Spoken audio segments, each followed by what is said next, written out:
श्री स्वामी समर्थ. नाते कितीही वाईट असेल तरी कधीही तोडू नका, कारण पाणी कितीही घाण असेल तरी ते तहान नाही पण आग विझवू शकते.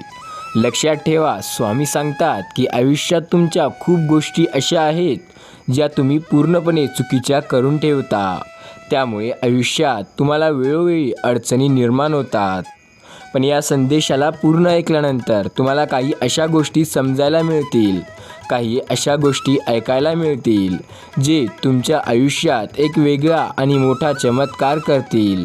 सोबतच तुम्हाला ही सुद्धा गोष्ट कळेल की या आयुष्यामध्ये आपण कोणाला जपावे आणि कोणाला आयुष्यातून काढून टाकावे. स्वामी प्रत्येक गोष्टीचं आज तुम्हाला उत्तर देतील, त्यामुळे हा संदेश पूर्ण ऐका. देव सांगतो की तुम्ही आज जे काही करत आहात ते फक्त स्वतःवरती विश्वास ठेवून करा. माणूस हा स्वतःच्या नजरेत चांगला पाहिजे. लोकांचं काय, लोक तर देवाला पण चुका शोधतात. स्वामी म्हणतात, तुम्हाला तुमचा ईश्वर म्हणत आहे, माझ्या लेकरा, मुखी साखरेचा गोडवा असावा, मी कुणाचा कधी द्वेष केलेला नसावा. जोडावी माणसे, जपावी नाते, विसरून व्यावहारिक फायदे तोटे. क्षणाचे मनी अलगद ओवावे, आनंदी पुरांनी आपण आयुष्यभर सुखात राहावे.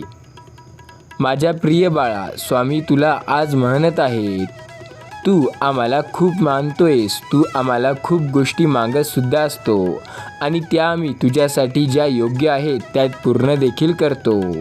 पण आज तू आमची एक छोटीशी इच्छा पूर्ण करशील काय?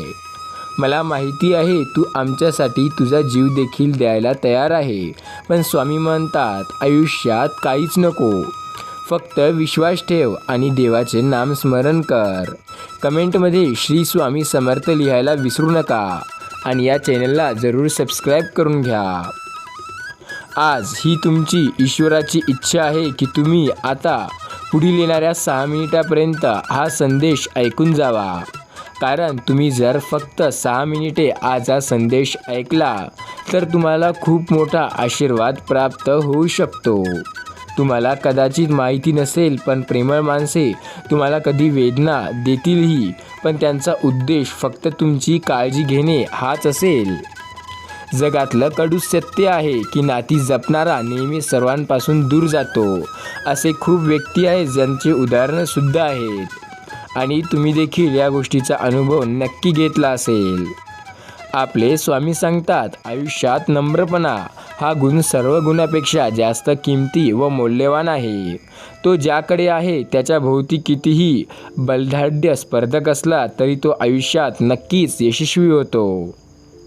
ईश्वरात स्वतः तुम्हाला म्हणत आहे, मंदिरातील घंटेला आवाज नाही जोपर्यंत तुम्ही ती वाजवत नाही, कवितेत चाल नाही जोपर्यंत तुम्ही ती गात नाही, त्याचप्रमाणे तुमच्या भावनांना सुद्धा किंमत नाही जोपर्यंत तुम्ही ती व्यक्त करत नाही. मन वळू नये अशी श्रद्धा हवी, निष्ठा ढळू नये अशी भक्ती हवी, सामर्थ्य संपू नये अशी शक्ती हवी, कधीही विसरू नये अशी नाती हवी. स्वामी बोलतात, ईश्वर म्हणतो, तुम्ही स्वतःसाठी वेळ द्या, कारण आपण आहोत तर जग आहे अतिशय महत्त्वाचे. दुसऱ्यासाठी वेळ द्या, कारण ते नसतील तर आपल्या जगण्याला काहीही अर्थ नाही. आपला ईश्वर आपल्याशी त्याचे विचार मांडत आहे, ते आपल्याला सांगत आहे, बळ आल्यावर प्रत्येक पाखरांना आकाशात उंच उडावं. पण ज्या घरट्याने आपल्याला ऊब दिली ते घरटं कधीही विसरू नये. स्वामी म्हणतात, चांगल्या लोकांचं एक वैशिष्ट्य असतं, त्याची आठवण काढावी लागत नाही, ते कायम आठवणीत आणि स्मरणात राहतात. त्यामुळे जसे आहात तसेच राहा, फक्त चुकीच्या गोष्टी करू नका. मग बघा आयुष्य हे कितीही सुंदर दिसेल. ईश्वर म्हणतोय, माझ्या प्रिय लेकरांनो, छापलेली पुस्तकं वाचल्याने खरे ज्ञान मुळीच मिळत नाही. अनुभवाचे पुस्तक वाचल्याने खरे ज्ञान मिळते. कारण छापलेल्या पुस्तकांचे लेखक अनेक असू शकतात, पण अनुभवाच्या पुस्तकाचे लेखक आपण स्वतः असतो. हे तुम्हीच ऐकत आहात. तुमचा ईश्वर म्हणतोय, जीवनात खरं बोलून मन दुखवलं तरीही चालेल, पण कोणाला कधी खोटं बोलून आनंद देण्याचा प्रयत्नसुद्धा करू नका. त्यानं जर तुमच्यावर विश्वास ठेवला तर नंतर त्यालाही आणि तुम्हाला मोठा धक्का लागेल. तुम्ही हा स्वामी संदेश ऐकत आहात तर एकदा कमेंटमध्ये नक्की होय श्री स्वामी समर्थ लिहा. बाळांनो, स्वामी म्हणतात मानवी जीवनात जो व्यक्ती यशस्वी होण्याच्या मार्गावर जातो त्यांना यशामध्ये खूप अडचणी येतात, पण तो यशस्वी होतो कारण तो सारखे प्रयत्न करत असतो. तुम्हालासुद्धा यशस्वी व्हायचं असेल तर सारखे प्रयत्न करणे फार गरजेचं आहे. जिथं जिथं तडा जाईल तिथं तिचं आपल्याला जोड देता आला की कुठलंच नुकसान होत नसते. तडजोड म्हणजे यशस्वी आयुष्य, ते पण आनंदात जगण्याची एक वेगळी पद्धत होय. बाळांनो, स्वामी म्हणतात स्वतःवर विश्वास ठेव, कारण एखाद्या अडचणीत देवाने तुमची लगेच साथ नाही दिली तर तुम्ही श्रद्धा ठेवा. उशिरा का ऐकैना, पण देव नक्की तुमची साथ देईल. आणि ज्या दिवशी तुम्हाला देव साथ देईल त्या दिवशी समजून जा की देवाला ठाऊक आहे की तुम्ही अडचणीत आहात आणि तुम्हाला तुमच्यावर आणि देवावर विश्वास ठेवायचा आहे. देव सांगतो जसे नारळाचे मजबूत कवच फोडल्याशिवाय आतमधील अमृताचा आस्वाद घेऊ शकत नाही. अमृताचा आस्वाद घेण्यासाठी त्या नारळाला फोडणे तेवढे गरजेचं आहे. त्याचप्रमाणे प्रगतीच्या वाटेवर येणारी संकटावर मात केल्याशिवाय यशस्वीरित्या आस्वाद घेणे शक्य नाही. संकट म्हणजे अपयश नव्हे, तो यशाचा एक भाग आहे.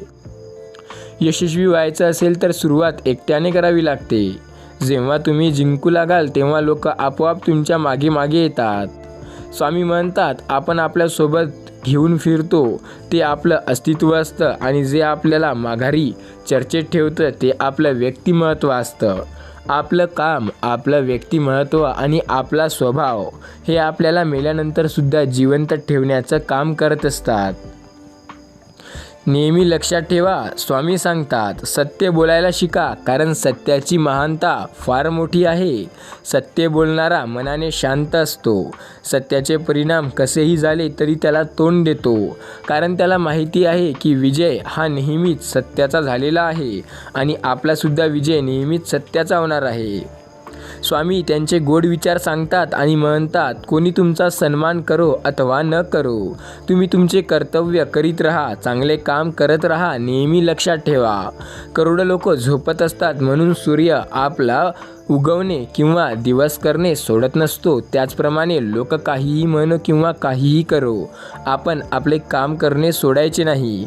स्वामी म्हणतात गुंतवणूक करायची असेल तर अशी करा, प्रत्येकाला आदर करणे हा आपल्या स्वभावात एक दागिना म्हणून ओळखला जातो.